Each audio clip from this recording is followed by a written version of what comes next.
वैशाख मास महात्म 12वां अध्याय। सुखदेव जी कहते हैं, जो मनुष्य अक्षय तृतीया को सूरज निकलने से पहले स्नान करते हैं, भगवान विष्णु की पूजा करके कथा सुनते हैं, वे मोक्ष के भागी होते हैं। जो उस दिन श्री मधुसूदन की प्रसन्नता के लिए दान करते हैं, उनका वह पुण्यक्रम भगवान की आज्ञा से अक्षय फल देता है।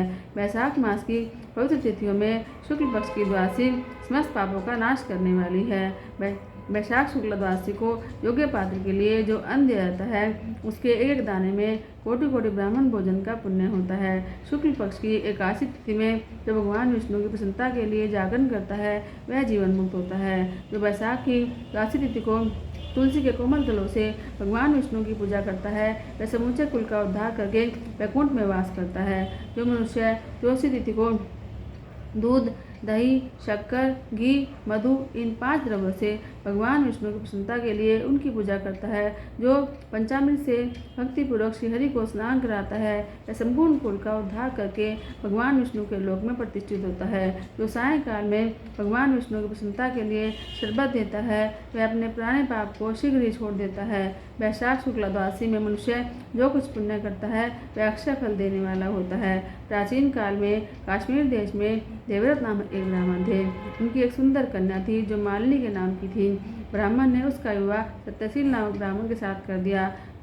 मालिनी कुमार पर चलने लगी, इधर उधर घूमने लगी। वह केवल आभूषण धारण करने के लिए पति का जीवन चाहती थी। उसकी हितैषणी नहीं थी। उसके घर में कामकाज करने के बहाने उपपति रहा करता था। सभी जाति के मनुष्य जार के रूप में उसके यहाँ पर आकर ठहरते थे।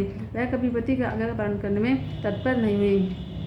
इसी दोष से उसके सब अंगों में कीड़े पड़ गए, जो काल, अंतक और यम की भांति उसकी हड्डियों को भी छेदे डालते थे। उन कीड़ों से उसकी नाक, जीवा और कानों का उच्छेद हो गया। स्तन और उंगलियां गल गई, उनमें पंगुता भी आ गई। इन सब क्लेशों से मृत्यु को प्राप्त होकर वह नरक की आत्माएं भोगने लगी। 1,50,000 वर्षों तक वह तांबे के भांड में रखकर जलाई गई। 100 बार उसे कुत्ते की योनि में जन्म लेना पड़ा। फिर सोवीर देश में पद्मबंधु नामक ब्राह्मण के घर में कुतिया हुई। उस समय भी उसके कान, नाक, पूंछ और पैर कटे हुए थे। उसके सिर में कीड़े पड़े हुए थे, योनि में भी कीड़े पड़े हुए थे। राजन, इस प्रकार 30 वर्ष बीत गए। एक दिन वैशाख के शुक्ल पक्ष की द्वादशी तिथि को पद्मबंधु का पुत्र नदी में स्नान करके पवित्र हो भीगे वस्त्र से घर आया। उसने तुलसी की वेदी के पास जाकर अपने पैर धोए। दैव योग से वह कुतिया वेदी के नीचे सोई हुई थी। सूर्योदय से पहले का समय था। ब्राह्मण कुमार के चरणोदक से वह नहा गई और तत्काल उसके सारे पाप नष्ट हो गए। फिर तो उसी क्षण उसे अपने पूर्व जन्मों का स्मरण हो आया। पहले कर्मों को याद करके वह रोने लगी और पद्मबंधु के पास जाकर बोली, हे ब्राह्मण, आप मेरी रक्षा करें। उसमें पद्मबंधु मुनि के पुत्र से अपने पूर्व जन्म के दुराचारपूर्ण वृत्तांत सुनाए और कहा कि ब्राह्मण, जो कोई भी दूसरी युवती पति के ऊपर वशीकरण का प्रयोग करती है, वह दुराचारणी मेरी ही तरह तांबे के पात्र में पकाई जाती है। पति स्वामी है, पति गुरु है, पति देवता है। साध्वी स्त्री उस पति का अपराध करके कैसे सुख पा सकती है? पति का अपराध करने वाली स्त्री सैकड़ों बार तिर्यक योनि यानी कि पशु पक्षी की योनि में और अरबों बार कीड़े की योनि में जन्म लेती है। इसलिए स्त्रियों को पति की आज्ञा पालन करना चाहिए।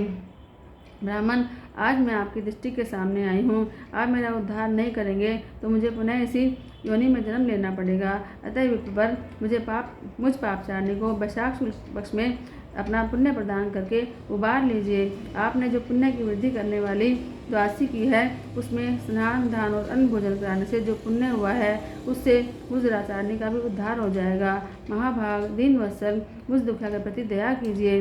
आपके स्वामी जनार्दन दीनों के रक्षक हैं। उनके भक्त भी उन्हीं के समान होते हैं। दीन वत्सल, मैं आपके दरवाजे पर रहने वाली कुतिया हूँ। मुझ दीन के प्रति दया कीजिए, मेरा उद्धार कीजिए। अंत में आप द्विजेंद्र को नमस्कार करती हूँ। यह सुनकर मुनि के पुत्र ने कहा कि कुतिया, सब प्राणी अपने किए हुए कर्मों से सुख दुख पाते हैं। जैसे सांप को दिया हुआ शर्कर मिश्रित दूध केवल विष की वृद्धि करता है, उसी तरह पापी को दिया हुआ पुण्य उसके पाप को बढ़ाता है। मुनि कुमार को ऐसे वचन सुनकर कुतिया दुख में डूब गई और उसके पिता के पास जाकर रोती हुई बोली, हे पद्मबंधु के पिता, मैं तुम्हारे दरवाजे पर रहने वाली कुतिया हूँ। मैंने सदा तुम्हारी जूठन खाई है, मेरी रक्षा करो। गृहस्थ महात्मा के घर पर जो पालतू जीव रहते हैं, उनका उद्धार करना चाहिए, यह वेदों का मत है। चांडाल कौवे, कुत्ते ये हर रोज गृहस्थी के दिए हुए टुकड़े खाते हैं, अतः उनकी दया के पात्र हैं। जो अपने ही पाले हुए रोगादि से ग्रस्त और असमर्थ प्राणी का उद्धार नहीं करता वह नरक में पड़ता है। यह विद्वानों का मत है। संसार की सृष्टि करने वाले भगवान विष्णु एक को कर्ता बनाकर स्वामी, पत्नी, पुत्र आदि के व्याह से समस्त जंतुओं का पालन करते हैं, अतः अपने पोष्य वर्ग की रक्षा करनी चाहिए। यह भगवान की आज्ञा है। दयालु होने के कारण मेरा उद्धार कीजिए। दुख से आतुर हुई कुतिया की यह बात सुनकर घर में बैठा हुआ मुनिपुत्र तुरंत घर से बाहर निकला। उसी समय दया निधान पद्म बंधु ने कुतिया से पूछा कि यह क्या बात है। तब पुत्र ने सब समाचार क्या सुनाया। उसे सुनकर पद्म बंधु बोले, बेटा तुमने कुतिया से ऐसा वचन क्यों कहा। साधु पुरुषों के मुँह से ऐसी बात नहीं निकलती। बस देखो तो सब लोग दूसरों का उपकार करते हैं। चंद्रमा, सूर्य, वायु, रात्रि, अग्नि, जल, चंदन, वृक्ष और साधु पुरुष सदा दूसरों की भलाई में लगे रहते हैं। दैत्यों को महाबली जानकर महर्षि दधीचि ने देवताओं का उपकार करने के लिए उन्हें अपने सिर की हड्डियां भी दे दी थी। हे महाभाग, पूर्व काल में राजा शिबी ने कबूतर के प्राण बचाने के लिए भूखे बाज को अपने शरीर का मांस दे दिया था। पहले इस पृथ्वी पर जीमूत महान नामक राजा हुए हैं। उन्होंने एक सर्प को बचाने के लिए महात्मा गरुड़ को अपना जीवन समर्पित किया था। इसलिए विद्वान ब्राह्मण को दयालु होना चाहिए। क्या इंद्रदेव शुद्ध स्थान में वर्षा करते हैं, अशुद्ध स्थान में नहीं करते। क्या चंद्रमा चांडाल के घर में प्रकाश नहीं करते। अतः बार बार प्रार्थना करने पर इस कुतिया को अपने पुण्यों का बलिदान दो तो उसका उद्धार करो। इस प्रकार पुत्र की मान्यता का निराकरण करके परम बुद्धिमान पद्म बंधु ने संकल्प किया, कुतिया ले, मैंने द्वादशी का महापुण्य तुझे दे दिया। ब्राह्मण के इतना कहते ही कुतिया ने सहसा अपने पुराने शरीर को छोड़ दिया और दिव्य देह धारण कर आभूषण से विभूषित होकर दसों दिशाओं को प्रकाशित करती ब्राह्मण की आज्ञा से स्वर्गलोक को चली गई। वहाँ महान सुख को भोगकर उस पृथ्वी पर भगवान नर नारायण के अंश से उर्वशी नाम से प्रकट हुई। बोलो श्री सत्यनारायण भगवान की जय। बोलो श्री कृष्णचंद्र भगवान की जय।